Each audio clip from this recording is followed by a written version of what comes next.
ইসলামপুরে একাধিক বাড়িতে আগুন। ইসলামপুরের মারুয়াগাঁও এলাকায় বিধ্বংসী আগুন।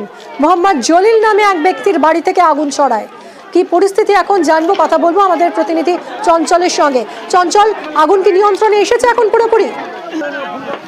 দেখো মিম্মি, আগুন পুরোপুরি নিয়ন্ত্রণে আছে। তবে তোমাকে জানিয়ে রাখি যে ইসলামপুর থানার যে মারুয়াগাঁও এলাকায় মোহাম্মদ সালিম নামে এক ব্যক্তির বাড়িতে আগুন দেখতে পায় স্থানীয়রা।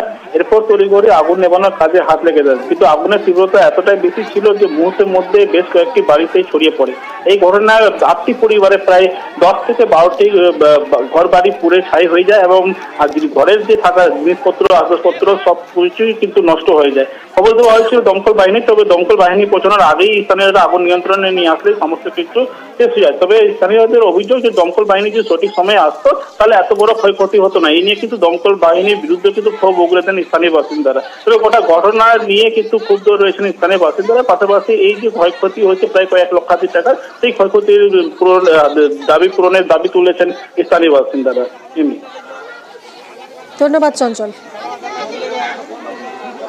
মসজিদের উপরে যেগুলো লোক ছিল ওরা দেখছে যে বাড়িতে আগুন লেগেছে, ওরা নিচে আসে আবার সবাইকে জানালো যে আগুন লেগেছে। সবগুলা লোক আমরা ছুটে আসলাম এখানে। আসার পরে দেখছি একটা জেলেলের বাড়িতে প্রথম আগুন লাগেছে, তারপরে ওর বেটি পেইনি, তারপরে আব্দুল রহিম, তারপরে আরো 4-5টা বাড়ি আছে, 8-10টা ফ্যামিলি, 12-14টা ঘর মোট জ্বলেছে। কিচ্ছু নাই, টাকা পয়সা জব ছিল সবগুলো শেষ হয়ে গেছে। সবগুলো জমির কাগজ, ভোটার আইডি, ফায়ার ব্রিগেড আমাদের নষ্ট করেছে। যদি আগে 10-15 মিনিটের ফায়ার ব্রিগেড আসতো আমাদের এগুলো নষ্ট হতো না আমাদের গ্রামের।